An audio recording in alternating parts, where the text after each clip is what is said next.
예, 오늘은 2022년 12월 4일 일요일이죠. 예, 음력으로는 11월 11일이 되겠습니다. 오늘은 우리 그 공우 강상원 박사님과 우리가 스페인에 있는 고호서 선생님, 그 다음에 율곤 이중재 선생님, 저를 포함해서 이러한 그 만남을 주선해 주신 대구에서 공부하고 계시는 우리 수원계 박민호 선생님의 이 환단 원류사, 이 환단 원류사, 환단 원류사와 환단 원류사와 그 다음에 이 환단 강론, 환단 강론, 요 뒤에 이제 우리 그 강사원 박사님의 추천글이 있죠. 강사원 박사님이 추천글이 있죠. 그래서 이 수원계 박민호 선생님께서는 이 환단원류사를 쓰시게 된 이유가 그 중국의 대역사학자 하강학 선생님께서 동이원류사와 그 다음에 염황원류사를 쓰신 것을 보고 그 우리도 우리나라의 우리의 역사서의 원류를 써야 되겠다는 그런 그 마음을 가지고 환단원류사라는 이름을 붙여서 이렇게 글을 쓰게 되었던데 매우 큰 의의가 있다고 보고요.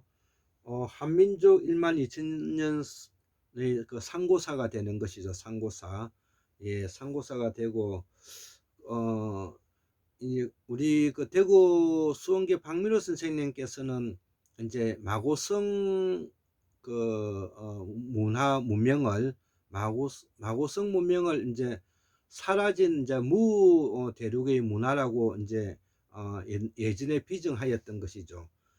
그 비정했던 그 근거가 바로 지금 현재 그 TBS에 있는 나이칼 그 고문서를 그 보고 이 나칼 이 점토판에 있는 나칼 도서관에 있는 이 내용이 바로 사라진 무 대륙의 이야기와 매우 밀접한 연관성을 가지고 있기 때문에 그 말씀을 하셨던 것이죠.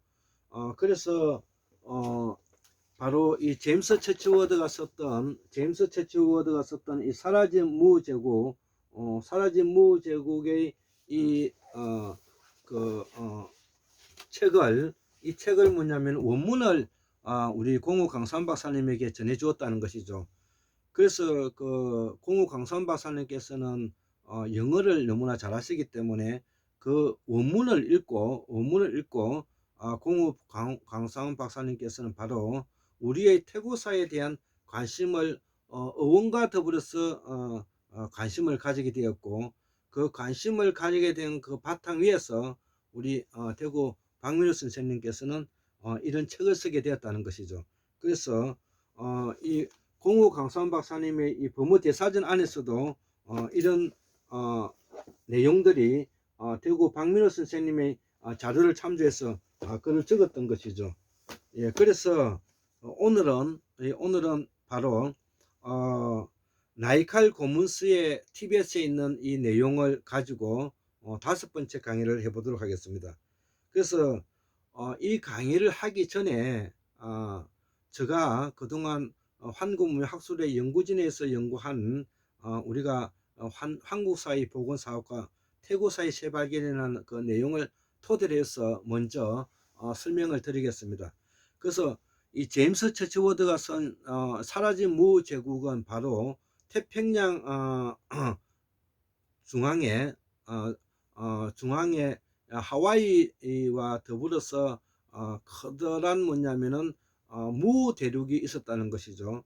그래서 무 대륙이 있었는데 그 무 대륙이 수십만 년 되었고, 그 무 대륙에서 뭐냐면 천재지변과 해일, 지진과 화산 폭발로 인해서 무제국이 가라앉으면서 뭐냐면은 그들의 피난처가 지금 현재 중앙아메리카와 그다음에 남북 아메리카 또 우리가 그 중국 의 티베트까지 뭐냐면은 이제 스며들었다는 것이죠. 예, 그렇게 보고 있는 것이 이제 공우 강산 박사님이 제임스 처치워드의 글을 바탕으로 해서 어원을 바탕으로 해서 설명하고 있는 것이죠.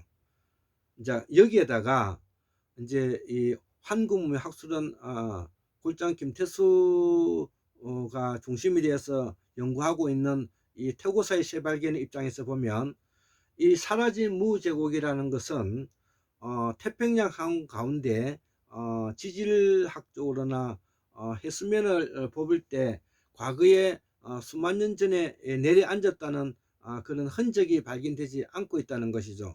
그래서 이 사라진 무제국이라는 것은 다른 것이 아니라 바로 순다 대륙을 포함한다는 것이죠. 순다 대륙을 포함하기 때문에 이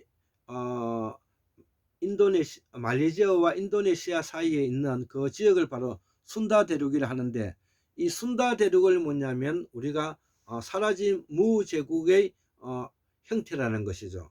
그래서 우리의 그 한국사는 이 순다 대륙에서 출발하고 순다 환인에서 출발하고 순다의 그 지난 5만 년의 역사를 우리가 남방문화권이라고 표현하고 이걸 우리가 난생 수라라고 신화라고 이야기를 하고 있다는 것이죠. 그래서 이 남방 문화가 바로 필리핀을 거쳐서 대만을 거쳐서 일본의 큐슈와 한반도의 서남부와 중국의 그 동부를 포함하는 이 서해 대평원이 바로 우리 조상들이 오래 머물렀던 바로 천혜의 땅이었다, 이렇게 이제 연구되었다는 것이죠. 그래서 그 연구되었던 바탕 위에서 해수면이 차오르면서 우리가 중국 동부나 그 다음에 한반도의 우리의 그 조상들이 흩어지게 되었다, 이렇게 이제 볼 수가 있다는 것이죠. 그래서 그 우리 수원교 박민우 선생님께서는 이러한 사라진 무제국에 가지고 있었던 이 재료, 이 나이칼 전토판이라든지 이 부분들은 바로 사라진 무제국이라는 것은 다른 것이 아닌 바로 마고성이라는 것이죠. 마고성이 바로 뭐냐면은 사라진 무제국의 시원이다, 이렇게 이제 보고 있다는 것이죠. 요즘에 이제 같은 공부를 하면서도 서로가 차이점이 있다는 것을 제가 말씀을 드리고, 마지막으로 우리가 그 수원교 박미호 선생님이 자료를 참고했던 내용을 읽어보고 이 강의를 마치도록 하겠습니다. 자, 그래서 이 나이칼 고문서 보고에 하면 이 티베트에 있는 도서관에서 이제 있는 것인데요. 이 티베트에는 그곳은 현재 선사시대 기용한 자료가 숨겨져 있는 보고라 이거죠. 동쪽은 중국이 되었고 서쪽은 카시미르와 파키스탄이 있고 북쪽은 몽고, 남쪽에서는 인도를 바라보는 이 산악국은 고대 위굴 제국이라 해서 위굴 엠파이어가 존재했다 이거죠. 고대엔 산악지대가 아닌 평원지대였고 이 바위를 뚫고 쌓아올린 성문은 라마 템포리들이다 이거죠. 외계와 단절된 성원 계율은 엄격하며 주변에 살고 있는 극소수 주민뿐이다. 불교의 종파로서 라마교는 고성이나 노성들은 나이칼 후에 들이다, 이렇게 이제 설명하고 있는 것이죠. 예, 여기에서 조금 더 설명을 좀 부과시키면 티베트는 위굴 제국이고 당나라에 떠는 토번이라고 말했던 것이죠. 이 위굴 제국은 분명하게 위굴 문명이 있었다는 것은 부인할 수 없는 것 같습니다. 그 이유는 바로 우리의 이 환단 역사에 있어서 가장 먼저 원주민은 바로 D형 유전자인 조몬인들인데요. 이 조몬인들이 C형 유전자에 밀리면서 이들이 들어갔던 곳이 바로 뭐냐면은 지금 현재 위굴 제국이라고 말하고 있는 티벳과 그 다음에 인도네시아 일본이 뭐냐면은 북해도 홋카이도라 그러죠. 아이누족, 그 다음에 제주도의 원주민이었던 보르고구인, 그 다음에 태국의 바다에 섬에 있는 안다만 섬, 이런 데서 뭐냐면은 그 유전자가 지금 현재 분포되어 있는 걸로 봐서 이들의 원주민들이 C형 유전자에 밀려가지고 그쪽으로 가게 되었다는 것이죠. 그래서 그들의 이 문화와 문명이 바로 과거의 남방 문화의 바탕을 두고 있는 뿌리 역사를 가지고 있다는 증거가 되는 것입니다. 그래서 이 티베트에서 가지고 있는 그 뿌리 사상은 바로 남방 문화에서 가지고 가 있는 보살 사상을 바탕으로 하기 때문에 불교가 거기에서 융성할 수밖에 없다. 예, 그리고 그 불교가 뭐냐면은 홍익 인간을 바탕으로 하기 때문에 거기를 바로 뭐냐면 극락이라고 표현했다는 것이죠.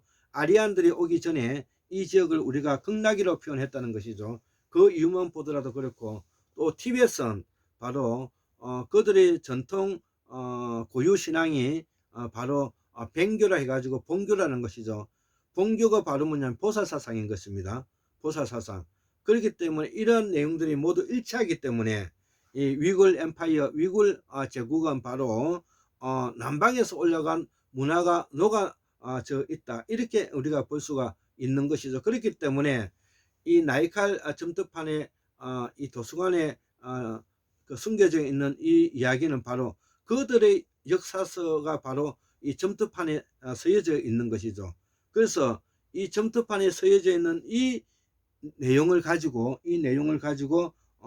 우리가 뭐냐면은 남방문화권의 이 뿌리 역할을 하고 있다고 이렇게 볼 수가 있다는 것이죠. 아마 수원그 박미호 선생님께서는 마고성이 바로 뭐냐면은 사라진 무제국이라고 비정했던 내용은 이러한 연유에 영감을 얻지 않았나, 이렇게 저는 볼 수가 있다는 것이죠. 그래서 지금은 제가 5, 6년째 계속하여 상고사를 넘어서 상상고사, 즉 퇴고사를 계속해 해온 입장에서 보면 이러한 내용의 일부분에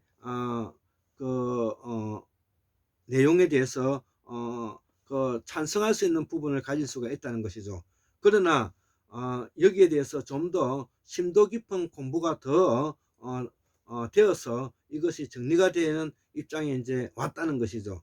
그것이 바로 제가 앞에서 이야기했던 그런 우리의 그 오방식을 대표하고 있는 우리의 유전자들, D형 유전자, C형 유전자, N형 유전자, O형 유전자, 그 다음에 Q형 유전자, 이들이 바로 뭐냐면 오방색을 나타내는 우리가 환단사에 있어서 오부족이라는 것이죠. 예, 그래서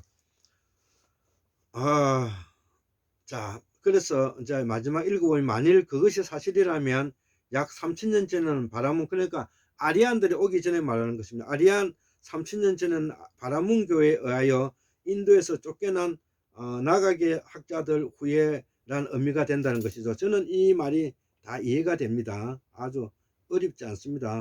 고로 그 고철 사원은 인류 최초 무명, 인류 최초 종교, 인류 최초 과학이 전해 올 수 있다는 것이죠. 그 맞습니다. 이 이야기가. 예, 아주 중요한 내용입니다. 예. 그래서 이 나가게 학자들의 후예라고 볼 수가 있고요. 고로 그 고찰 사원은 인류 최초의 문명이고, 예, 인류 최초의 문명이고, 인류 최초의 종교, 오케이, 변교. 그 다음 인류 최초의 뭐냐면 과학이 전생된 곳이다. 이렇게 뭐냐면 파이슐레만이 말에 의하면 티베트 라스에 있는 고사원에는 무대력 붕괴에 관한 고문서가 보존되어 있는데, 이 고문서는 오랜 빈문판의 번역인데 팔리어와 티베트로 기록되어 있고, 히말라야 소 간지저강과 벵갈만 상류 깊은 산속에 있는 이 고사원에는 완전한 나이칼 도서관과 나이칼 점등판이 보존되어 있다는 것이죠. 예, 이 이야기를 입체적으로 이해할 수 있으려면은 여기에 대해서 그동안에 저희 강의를 들어서 이해해야만이 이것을 알 수가 있는 것입니다. 그래서 저는 이 글을 읽으면서 또 이 내용들을 이해를 충분히 되는 것입니다. 그래서 앞으로 우리가 왜 티벳이 불교가 강하고 일본이 불교가 강한 국가가 되었는가, 예, 그런 것들도 우리가 이해할 수가 있고, 왜 티벳에서 뭐냐면은 인류가 뭐냐면은 남녀 키 신장이 가장 큰가, 이것도 뭐냐면은 우리가 알 수가 있습니다. 그리고 인도 티벳에서 성녀들이 걸치고 있는 그 노란 색의 옷이 왜 뭐냐면은 옷이 아니죠. 그 걸쳐 있는 그 노란색이 바로 황색을 대표한다는 뜻이죠. 그렇기 때문에 이들이 가지고 있는 철학과 사상이 바로 본교고, 본교는 보살 사상이고, 보살 사상은 홍익인간과 관계된다. 이것이 뭐냐면 남방문화권에서 북방문화권에서 올라가서 남겨져 있는 유산이다 이거죠. 그렇기 때문에 나중에 부처 사상은 이 브라만교에서 쫓겨나고 그 원래 보살 사상의 원주인인 티베트에서 뭐냐면은 불교가 융성할 수 있게 됐던 원인이 여기에 있다. 이렇게 이제 볼 수가 있는 것입니다. 예, 74,141년 만 959년 2022년 12월 4일 일요일 한국문예학술은 꼴짱 김대수 올립니다. 예, 감사합니다.